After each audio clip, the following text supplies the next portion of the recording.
Hey everybody, Kenny Overton here, and welcome to Black Opera Live, which is the show sponsored by Black Opera Productions that is bringing you the documentary entitled Black Opera by the end of 2021. I am so excited to be with you. Please forgive my tardiness. I am not at home in my place. As some of you may know, I was just at New Orleans Opera doing singing Porgy, and I flew home late last night to New Jersey, and then this morning I got my second shot, and then had to jump on a train to come to Philadelphia, the city of my birth, for a huge creative project that I'm working on, a big photo shoot and all that. That's this weekend. So I'm crazy. I don't know where I am, what time zone I'm in. I don't know what I'm doing, but I'm glad that you all are here. And I'm glad that my special guest is here, Mr. Dashon Burton. I am so excited to have him because I can't believe we've never met. Like, we've never met at all. So I'm so looking forward to meeting him and talking to him and getting to know him. And so, as usual, I will tell you a little bit about my special guest because his accomplishments are incredible. Bass-baritone Dashon Burton has devoted his career to tearing down the arbitrary walls of what it means to be a classical singer, an artist, and a citizen for justice. As an internationally touring vocalist, he enjoys a particularly robust presence in early music, in concert and orchestral music, and art song and recital. And although singing solo music from throughout the ages and traditions of classical music is the foundation of his work, his extensive experience in singing with ensembles has included work with Cantus, Conspirare, and the Grammy Award winning ensemble Roomful of Teeth. The 2020-2021 season has seen its share of major cancellations and postponements, including, among others, debuts with the Philadelphia Orchestra, the Los Angeles Philharmonic, and the Mostly Mozart Festival, and the Tokyo 2020 Nippon Olympics Festival in Tokyo, Japan. But during the interim, he has successfully continued to spread the power of the human voice through collaborations with universities and institutions gamely working to continue the tradition of building bridges of access for all. His work has included residencies at Vanderbilt University, the San Francisco Girls Chorus, Dartmouth College, College of the Holy Cross, and dozens of schools for younger musicians and students across the country. In addition to his education work, Dashon recorded a number of concerts while socially distanced. In October of 2020, he was a featured soloist in Conspirare's Songs of Unity concert, a technological marvel featuring artists recording in their own studios from around the world, as well as the elite video production of Mr. Andrew Tim. Other recitals in the 2020-2021 season included his solo debut at the Caramore Center for Music and the Arts for a live stream recital with pianist David Fung, and an innovative appearance for Kaufman Center's Music Storefront Concert Series in New York City. He has also contributed to albums in his fourth and fifth nominations for the 2021 Grammy Awards. Y'all better count them nominations. I didn't say one, I didn't say two, I said fourth and fifth, baby. One was Paul Moravec's Sanctuary Road, recorded with Maestro Kent Tridle and the Oratorio Society of New York, and Ethel Smith's The Prison, recorded with James Blockley, Sarah Braley, and the Experiential Orchestra, which won the Grammy Award for Best Solo Vocal Classical Album. Ladies and gentlemen, this young man is dynamite, outrageous, and incredible. And I am so glad that he is here to speak with us today. So will you help me welcome my guest, the one and only Mr. Dashon Burton? Hello. How are you, sir? Oh my gosh, what a great joy to see you. What a great joy to see everyone out there. I can't thank you enough for everything that you are doing for us all out here. It is just so, I also cannot believe that we have not met yet. I've just heard your names echoing off of the walls of civilization around the world.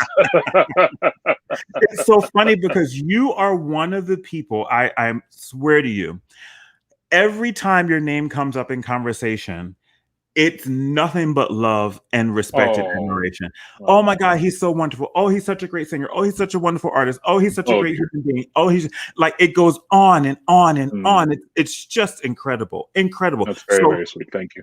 your reputation precedes you by miles, like leaps and bounds and miles. And I'm so glad you are here. And congratulations on everything that you are doing.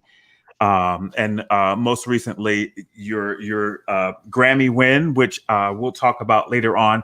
But for all the guests out there, and for me, let's start at the beginning. Like, Yeah, absolutely. where did you grow up? And then how did classical music work its way into your life? Yeah, I grew up in New York. I'm a Bronx Okay. kid, and I just, I see your beautiful hat there. My beloved Bronx Bombers, all the way, all the time, every Yes, day. man. Yeah. I actually lived in the Bronx when I first moved to New York. I lived in Castle Oh, Hill, no way. in the Oh Bronx. my Yeah, God. man. Yeah, so I grew up just a couple neighborhoods down, basically in Kingsbridge, basically right across the river Yeah. from kind of Upper Manhattan.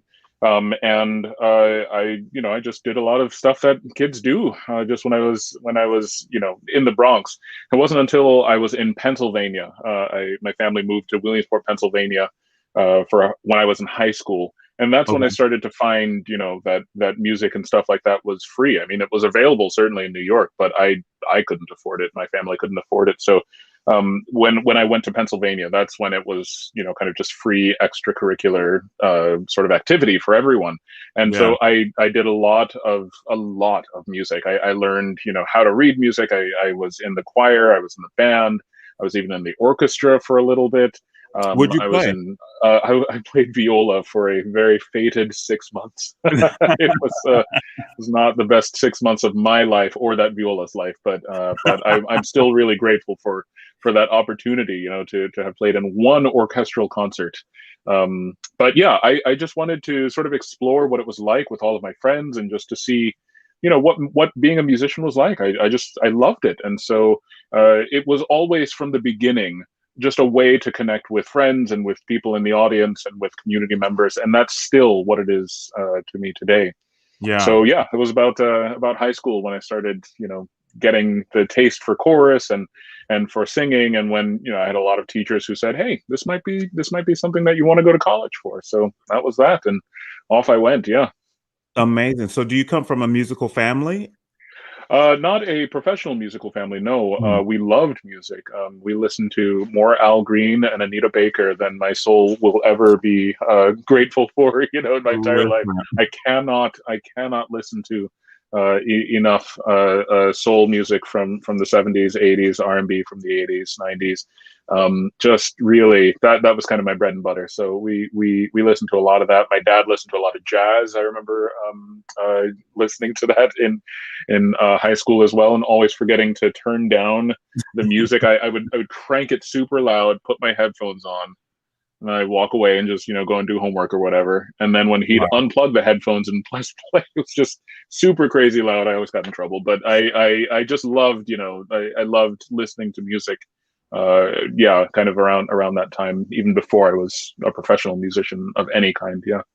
That's amazing. We have so many similarities even already, and we're just at the early Yeah. part of your life because chorus was huge for me. And it wasn't again until high school that it all came to like Mm. particularly classical music. I'd always sang as a kid, like at church Oh, good. Yeah. Yeah. and that, Hmm. but in high school was when I was introduced to classical music. And then when Mm. puberty hit, my choir director was like, "Oh, well, I think you should, look into studying this." And I'm like, "I'm from Philly, and little black boys don't do that." It's not what we know. It's not what we grow up with, and that Exactly. that's the beautiful thing about it too. Because we have life experience that is also matched in the universal nature of what these texts and this music is about. But we're able to kind of break through this traditionally exclusive sort of club and Yeah. and bring our own lives into that as well. Incredible. So from high school, where did you go to college? I went to college. I started out at Case Western in Cleveland. Okay. And I went for music education, and that's kind of, that was 3 years of me sort of realizing that as much as I wanted to teach music, I didn't quite know that music education itself was sort of a really intense sort of study about how to teach music. And I knew that my heart was really in more about how to perform music in a really intense way, and I always wanted to perform. And so I left my brilliant, amazing colleagues who just left me in the dust from day one in music ed. I left them, and I transferred to Oberlin College, where I finished out my degree in vocal performance. So that was 2 years there, and yeah, so that was kind of my undergrad experience. I still, even from day one, I didn't really know, sort of that I wanted to be a professional singer or anything like that. It was always just me, kind of trying to see what this whole music world was about. Yeah. Amazing. Well, you have definitely found out what it was about. I've been lucky. I love it. I love my job. Yeah. Yeah. So I want to ask you a question, and I'm trying to figure out the best way to word it. Because I want it to be I want the question and the answer to be a source of inspiration to other people out there who may be in a similar situation. So as I was reading your bio, it is so insanely impressive and very wide in variety, but there was no traditional opera listed. And there's so many people who believe that there is no place for a singer in classical music unless it is through opera. Exactly. So I want you to explain what choices you made for your career to look the way that it does. First, I had really amazing teachers who were not only sort of in a way permissive enough to let me kind of go off and explore music in my own way, but they were actually encouraging. They said it's okay that opera isn't your sort of bread and butter everyday kind of diet. I still love opera in this way, but I've always been curious about so many different kinds of music. And one thing that I did sort of learn early on is that opera is a corner of music which oftentimes sort of takes a really sort of intense focus that I just didn't quite invest myself in that focused way at a young age, and to sort of progress, I think, in a really satisfying way, let alone a really successful way.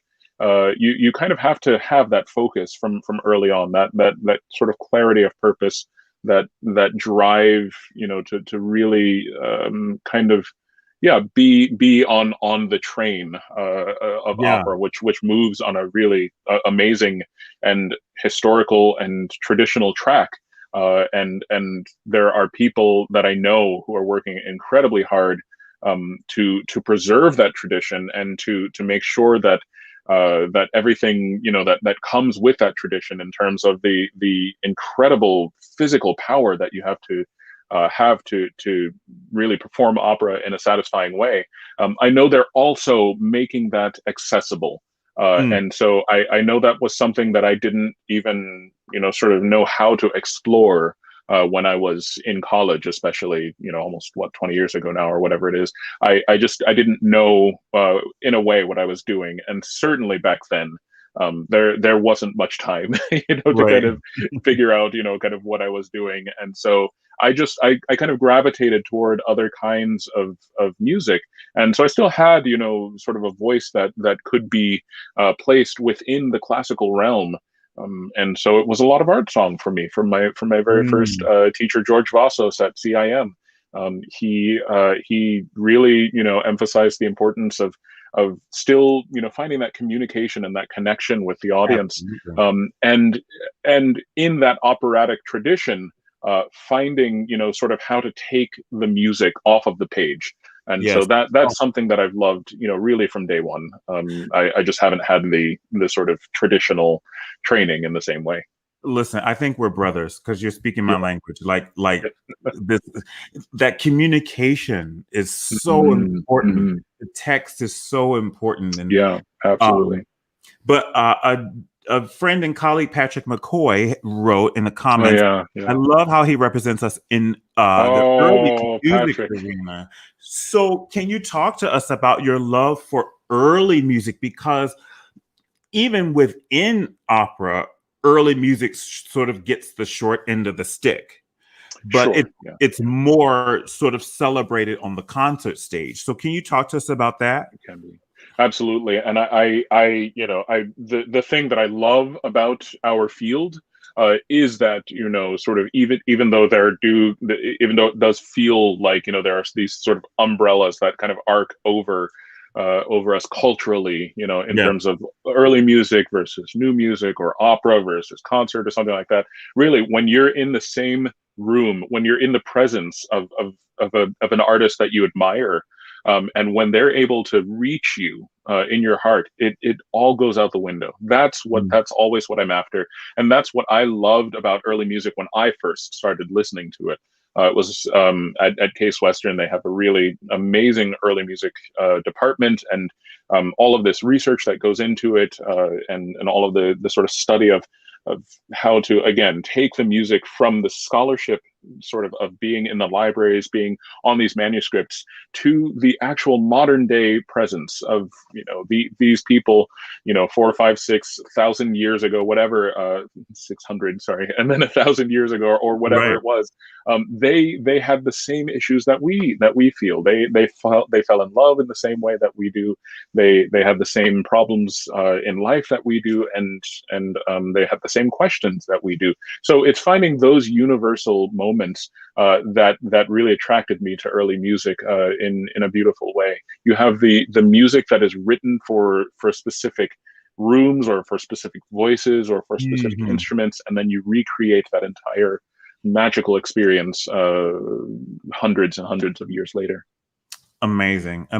So, well, I have this thing on the show where I pull out my receipts and show evidence of my guests' brilliance, because we can read bios all day, but I like to let everybody see and hear that you can back it up on stage, what we read on the paper. So I have to tell you, when I first looked at this particular piece, it drove me nuts. And you make it look so easy. Right. You make it look so easy. We have to talk about how you make it look so easy. All right, everybody, hold on to your hats. Hold your wig down.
kings of the earth rise up, and the rulers take counsel together. Take counsel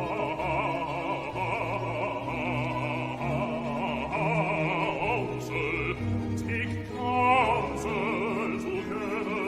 against the Lord and against his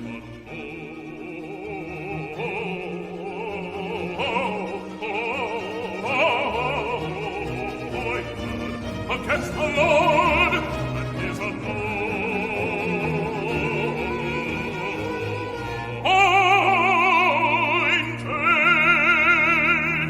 Let us make the voices of the let us make the voices of the let us make the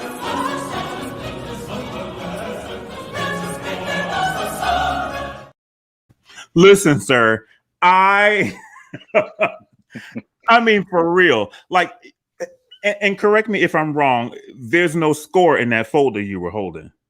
Oh, there probably was, but I mean, it's one of my very, very favorite pieces in the entire world, and I already read my music too much as it is, so it's nice to just kind of really, really sell it, and a piece like that really, it's a lot of fun to do. Yeah. And see, the fact that you think that one is fun is there's a whole lot. There's some wonderful comments coming up. Oh, you some love. So sweet. Oh, Cynthia, thank you. And hey, David. And Oh my gosh. Thank you. Oh, you're all too sweet. Come on. Oh my gosh. Mister. Okay, all right. Right? All right. Okay. The one and only. The one and only. Y'all are too sweet. Thank you. Thank you. Right. Oh. Yeah. See, Steve, I thought so too. and the beauty of it is that you're allowing the orchestra to create all the fury, and you're just sort of riding above it. It's just so beautiful. Thank you. It's Thank so you. beautiful. Yeah, it's just one of those pieces that's just it's a thrill for me to sing, and I'm really certainly grateful for pieces like that, which have this really intense and timeless sort of place in our culture in a way. And there are so many more pieces that are like that we're all working to to really bring to that same level of excellence and expertise. Yeah. Absolutely. So you said that Messiah is one of your favorites. What are some of your other ones that you like to do? All of those kind of grand oratorios I really love. I love Mendelssohn's Elijah, another really huge work for solo quartet. But the baritone solo is Elijah, and so gets a lot of these really intense, kind of story moments. In this way as well.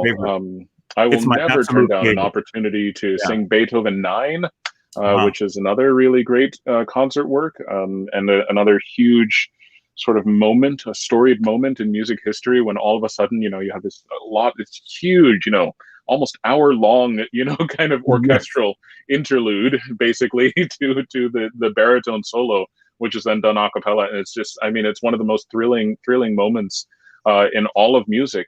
But yeah, I love that stuff just as much as I love the more recent stuff. This Paul Moravec oratorio, Sanctuary Road, is so amazing, because you have this story of this person, William Steele, who just is hugely kind of using all of his resources, all of his energy, all of his intellect to tell the story of people of enslaved people who just have no way of reaching their government or people or any sort of change. And it's so these kinds of stories that are still being told today are just as powerful to me and deserve just as much care and intention and passion as anything else that we know. That's incredible. And it's a beautiful way to look at it and appreciate it, because you're right. There's so much good stuff out there that needs that care and attention.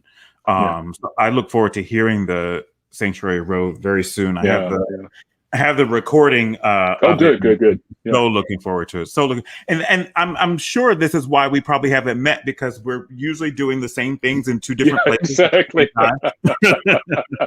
So Exactly. we have to find something that we can do together. Or Oh, anytime, brother. Anytime. I can't somebody's wait. got to either write it for us or dig it up. For some composers already done it. We just don't know about it. So we got to. We're gonna make it happen. So all of the work that you've been doing with these the universities and schools and with young Mhm. people, where I mean, obviously you're starting music education, but as such a busy and in-demand performer, how do you make the two work sort of seamlessly? I think the luckiest part of my job actually is that I'm able to work with presenters who value that as well. If it's not, sort of me in a solo performance, trying to, say to a presenter, where can I, sort of reach out in the community and find places to take our message, of whatever we're doing. Then it's ensembles who have, kind of entire sort of educational arms, of our whole nonprofit work, to do as much work as we can to show that this music is possible for anyone to do, and to show that this music is just as thrilling as any other music that we hear, just sometimes even by accident, just on the radio. We just happen to like a song, but sometimes we're never going to hear other pieces that would be just as, if not more, exciting and thrilling. And so that's certainly our job, but it's our opportunity and it's our responsibility to really make these connections to people who just wouldn't hear it otherwise.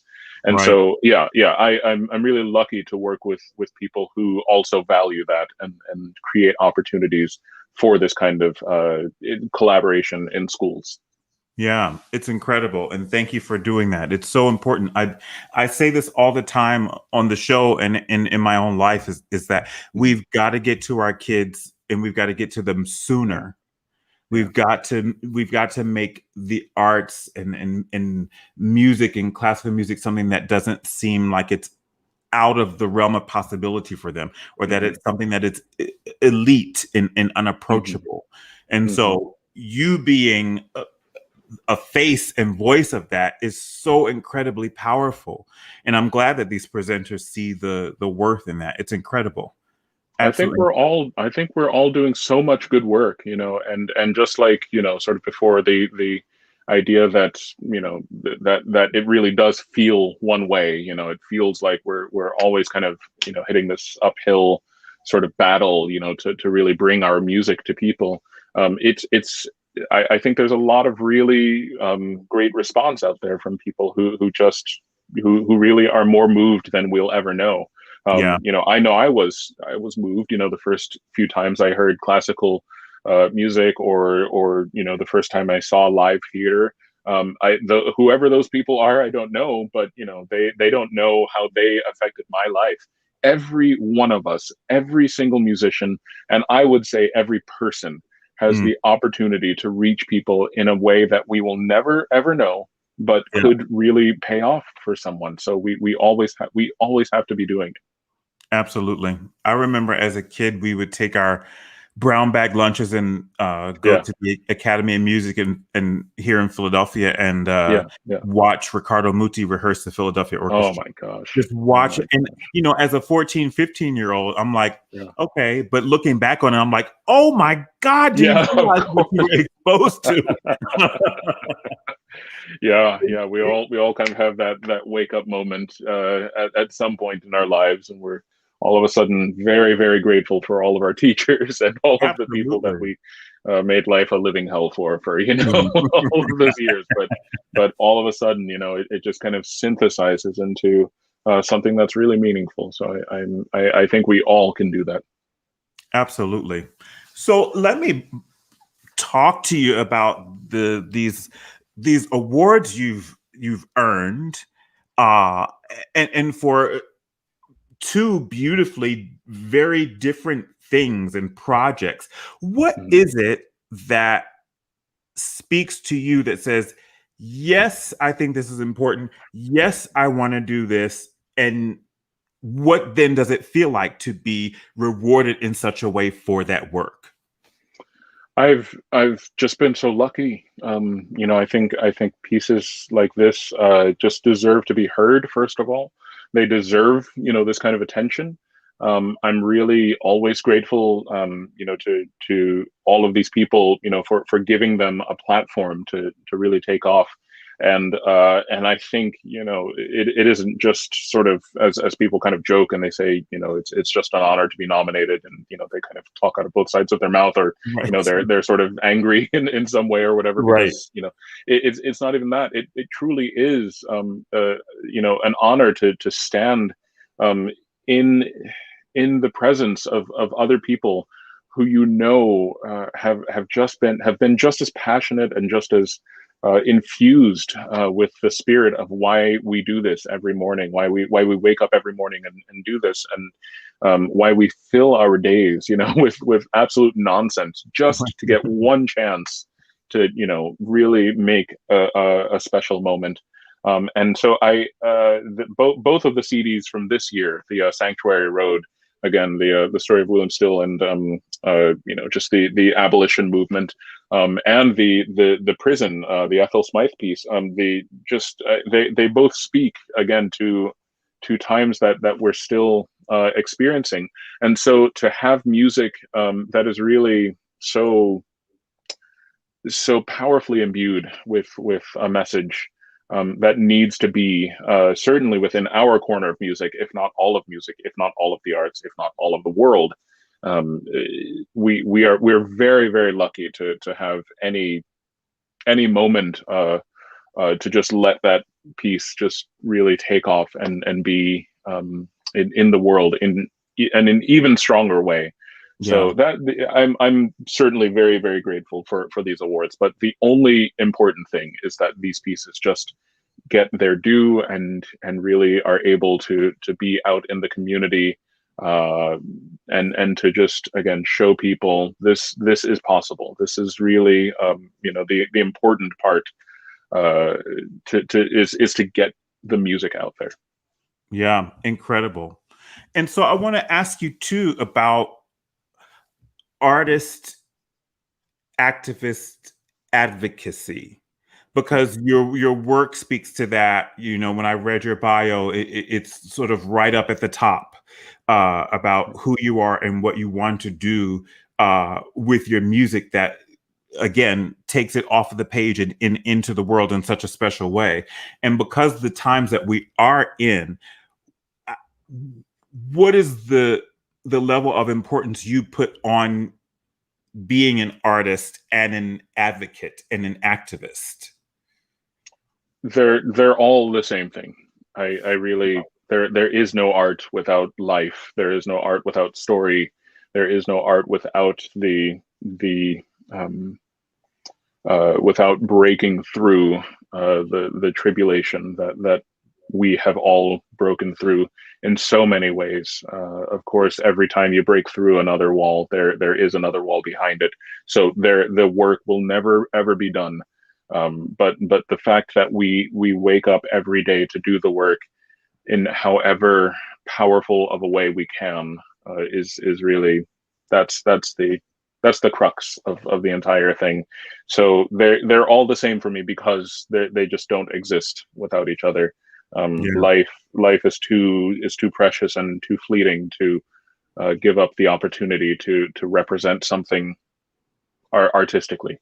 It's an amazing gift that we have, and it's really an opportunity, and something quite powerful within each one of us.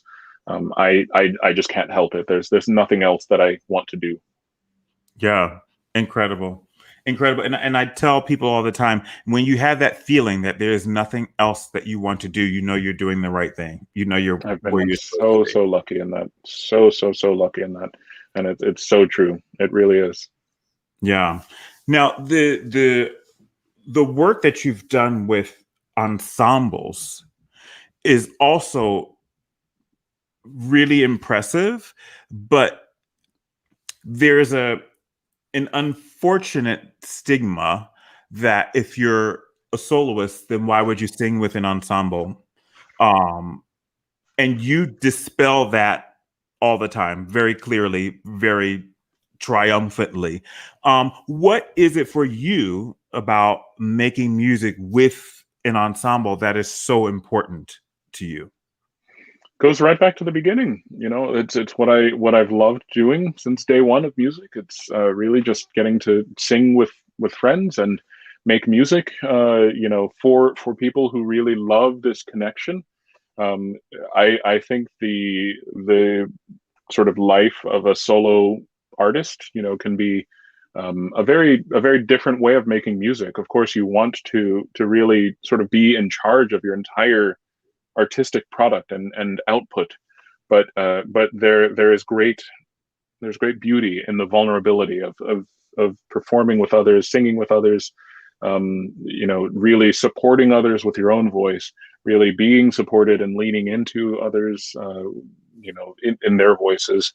And it's just such a, it's a no-brainer. We're all kind of making music in an ensemble in some way, even pianists, if you will, or a solo violinist or a solo guitarist. In some ways you are in concert with the world around you, and you are using sort of the energy of the entire tradition of everything that brought you to that moment. So how can any of us really say that we're solo artists? But of course, very sort of head out of the clouds, very literally. Yeah. It's a very different kind of way of making music that you can then take what you've learned into your solo life and just be that much more expressive and that much more rich of a musician for it. There's no way to make music alone. There just isn't. Amazing. And with that, I would like for you to set up the next receipt that I'm about to pull out of my bag. Okay. It's you performing with Roomful of Teeth. Yeah. Mm-hmm. And so please set up for the audience with what they're about to experience. Because when I listened to it 5 times, I had different reactions and emotions and feelings towards it. So set it up for us. Yeah, Roomful of Teeth is a wonderful band of voices that just loves to explore the far corners of the human voice as much as possible in our own bodies. We take the journeys that we have been on with our own voices, and with teachers that we trust and love, and with composers who mean the world to us, and with colleagues and collaborators who just make for a really truly unique sonic experience, and just one that's good for the spirit. It just kind of breaks open anything that you can really imagine that music is, and that's what we love. We love to share with people the feeling that we get when we first kind of learn something from an amazing master singer from around the world, or when we get a piece of music that is just a peek into our composer's minds. So we love to kind of share that experience of just being like, what? Right. As much as possible. Yeah. Well, ladies and gentlemen, please enjoy. And I'm sure if you have questions for Dashon, also put them in the chat. I can see them and I'll ask them. But enjoy this piece from Roomful of Teeth.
That is some incredible musicianship for like, I mean, it's otherworldly. How do you all go about learning something like that? And how long does that process take?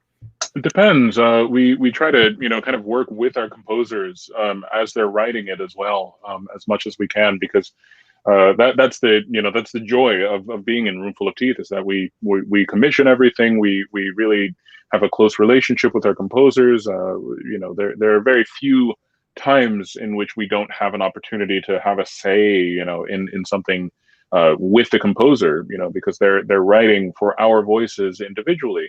And so, other than that, it's just like any other piece of music. We have to really kind of drill some parts, or we say, hey, I'm kind of missing this this note I'm not quite getting. Can I run that a few times with everyone, or can I just kind of take this into the other room and just scream my lungs out for a bit, and then come back in 10 minutes, or whatever. So I mean, it depends on the time of year. It depends on how much we rehearse, which is not as much as we ever want, but the music, when you're really sort of at the kernel at the sort of at the center of making the music from right from the beginning.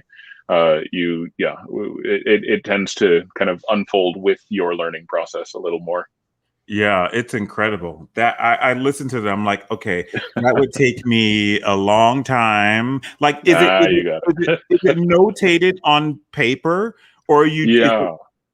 Okay. Yeah, not about, most of what we sing, I would say 95% of what we sing is notated in a traditional way.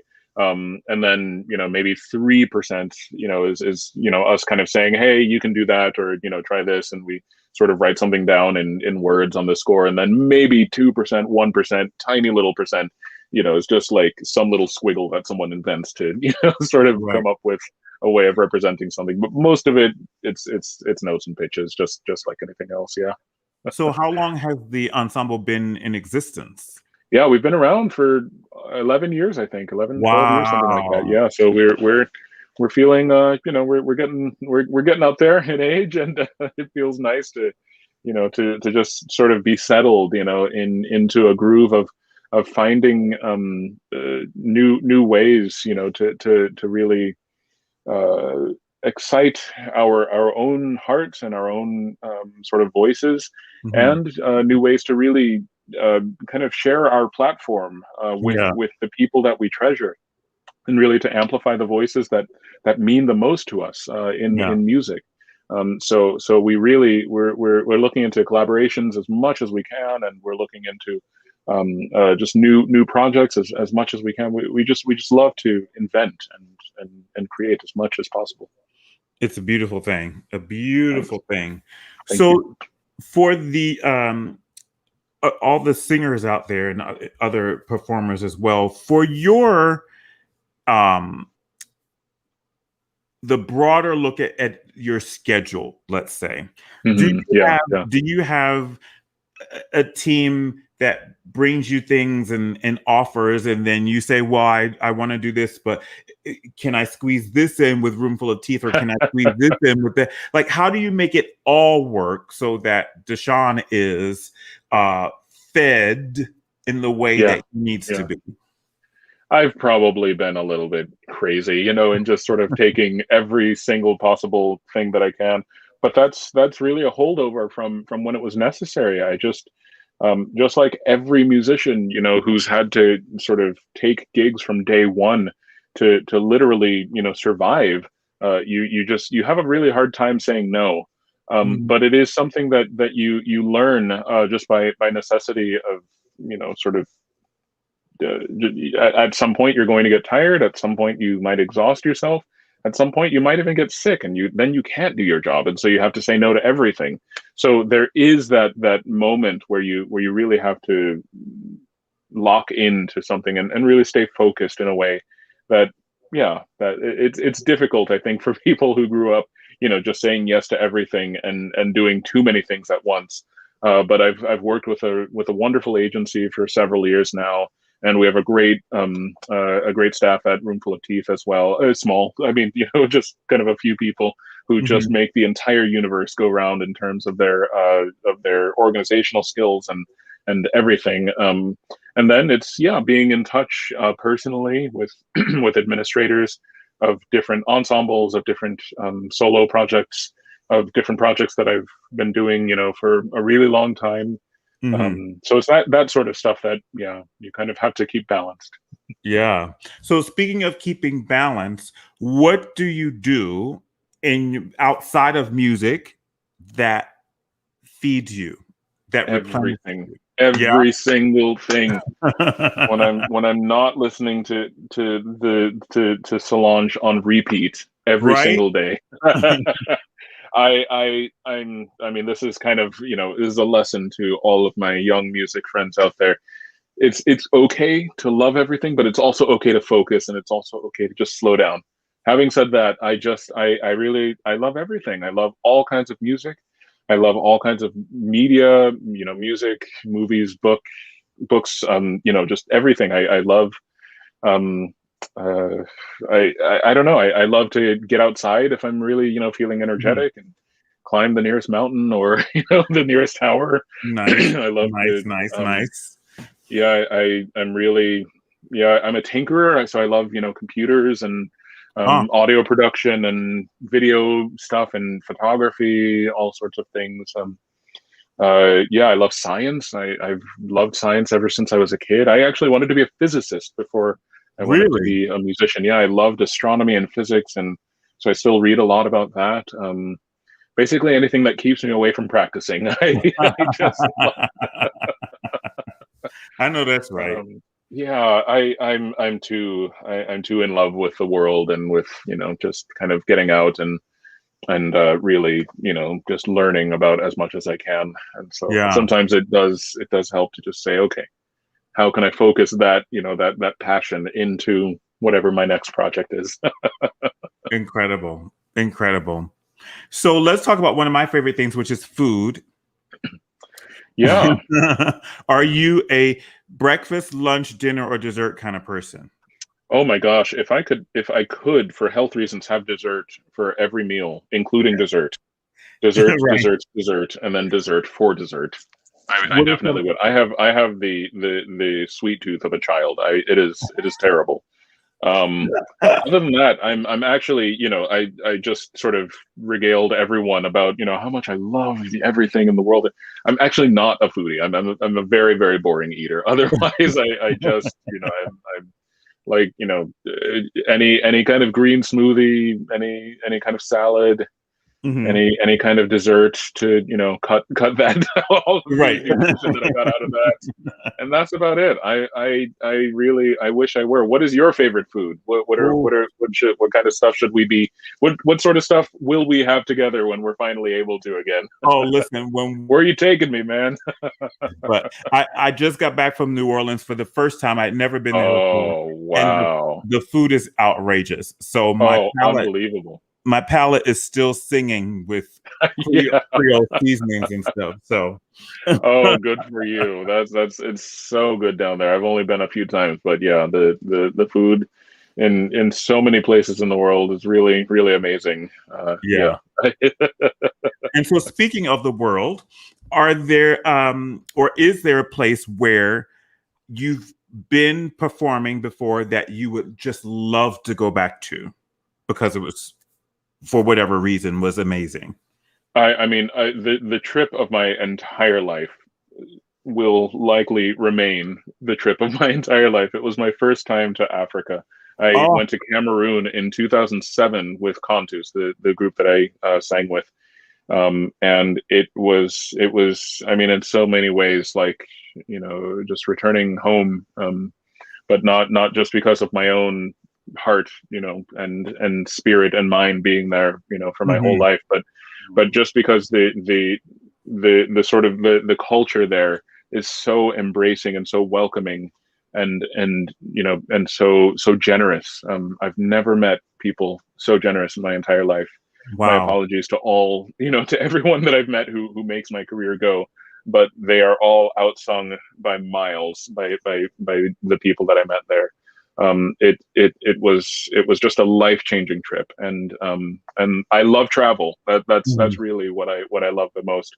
But yeah, hands down, I would go to Cameroon, and try to connect with some of my old friends there. Um, I've been to Europe many times, and all of the sort of typical places of the capitals of many of the countries of Europe. I really love, just for all kinds of historical and architectural sort of reasons. It's just a beautiful sort of thing to see. And certainly many places in the States, Yeah. just I get to return to and feel like I have built relationships and friendships, and families really over the years. And so Pennsylvania and New York will always feel like home to me. But it really does feel like I have homes all over the country, and All and over. in some cases all over the world. Yeah, absolutely. Yeah. Now, is there somewhere you've never been that you're dying to get to?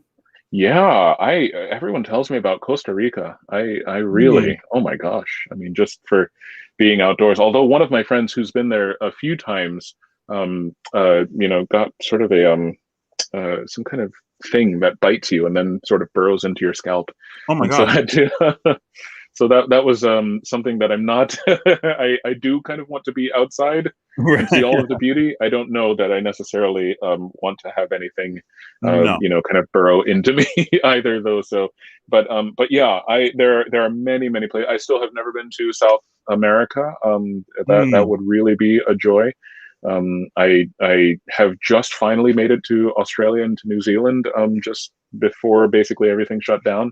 Yeah. And I really would love to go back.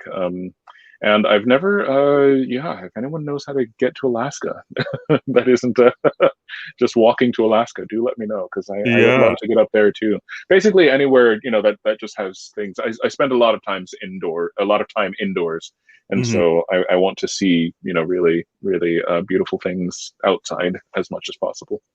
Amazing. So speaking of the pandemic, how did you survive it? How are you surviving it? How did you keep yourself motivated through these unprecedented times that we're in? I think the only way, that I made it through is just feeling like I could sort of look forward, to kind of giving as much as possible to the next generation, while they were really going through this. I mean, Hmm. there has been so much sadness and so much grief, personally and just around the world in every way. But the only glimmer of hope, is just trying to sort of keep the fires stoked for people in school, because it was a really hard year. I know for Yeah. so many people, just kind of doing so much of that work, and trying to enter the world, in a really challenging time. Yeah. So I know that was, that was really kind of what kept me going. Yeah. Teaching and just, really dropping into classes as much as I could, just to learn, about what people were going through. Hmm. And yeah, I mean, it was I think a hard year for everyone, which, as kind of, I take on too much of the world in a really ineffective way, because then I don't do anything about it. So I'm not really a great empath, but I am really quite an empath, and so that was, it's very challenging to kind of feel like I had, something to look forward to, but always looking forward to the great work of young people everywhere around the world. It was Yeah. really inspiring to see how people just sort of reshaped, the experience, and still created and still connected, and yeah, helping them connect across the glass was really, Mm. a privilege for me. Yeah. Fantastic. Are you teaching private voice? Yeah. I teach a little bit of private voice. A couple of students, who are just going off into college. I have a couple of adult students as well. Yeah. And it's always great for me. It helps, remind me how to sing, first of all. Yeah. But it also just, it really, just kind of helps me remember what that was like, and remember all of the sort of the scary moments, and remember all of the really thrilling moments, and just sort of say, oh, when their eyes get big like that, I remember when that happened to me. Yes. Yes. So any moment, of kind of shared, learning or discovery is yeah, I love teaching. I really do. Fantastic. Oh, hey, there's Karen Slack sending you some love. Oh, Karen. So sweet. Oh my gosh, you have the best audience. Oh, that's so great. They're pretty great. They are pretty great. I'm so excited. So this next receipt that I'm going to pull out is one of my favorite pieces in the world, and it was there were two of these performances that COVID took away, and I think so far one of them has come back. But when I heard you sing this, I was like, wow, that's how you do it. That's how you do it. Everybody, please enjoy and listen to how this is supposed to be done.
Brother, it's just amazing. It's just amazing. An unbelievable piece, and even in that version for two pianos, which for four hands rather, which Brahms wrote, it is still just one of the most titanic pieces in the entire world. So yeah, it's a really, really amazing piece, and I love it. Yeah. Yeah, people are going nuts about it in the chat. That's here. very, very sweet. Thank you all. Thank you all very much. Really oh, Michelle. Oh. Very sweet. I mean, just incredible voice, incredible musicianship, incredible communication, like the whole package, man. And I'm so happy for you and proud of you. And I cannot wait to spend some face-to-face time with you. And me too. You know, I can't wait. Maybe share the stage at some point. Absolutely, it's gonna happen. We have to just make it happen with our minds first, and then it's gonna happen in reality. Yes, it's gonna happen. It's gonna happen. It's gonna happen. Exactly. So, are there things that we need to be looking out for with projects coming up that folks can look forward to and check out on your website here? Or yeah. Just check out my website and mostly just be in touch. I am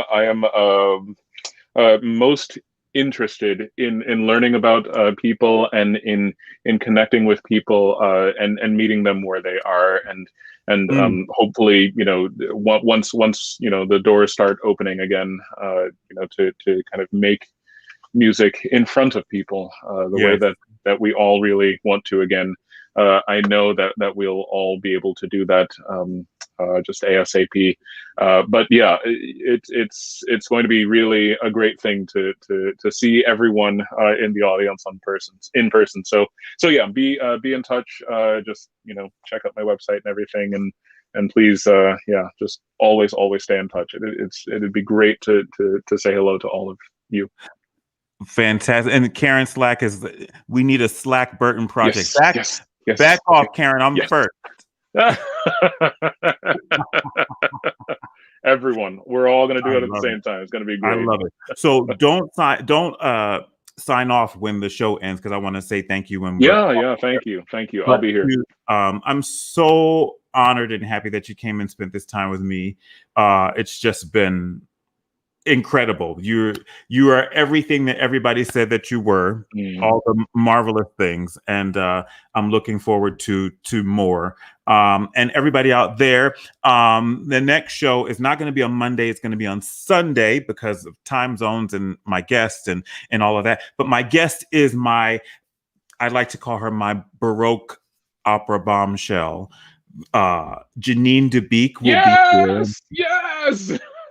Yeah, so mark your calendar for May the 9th, Sunday, May the 9th at 7 p.m. She's in Houston right now, and then I think she'll be heading up to New York. But I'm just glad that once I found out she was in the country, I reached out to her, and she's all gung-ho about it. So, and she's also been one of the people that all of my guests email me about. Can you get Janine? Can you get Janine? Can you get Janine?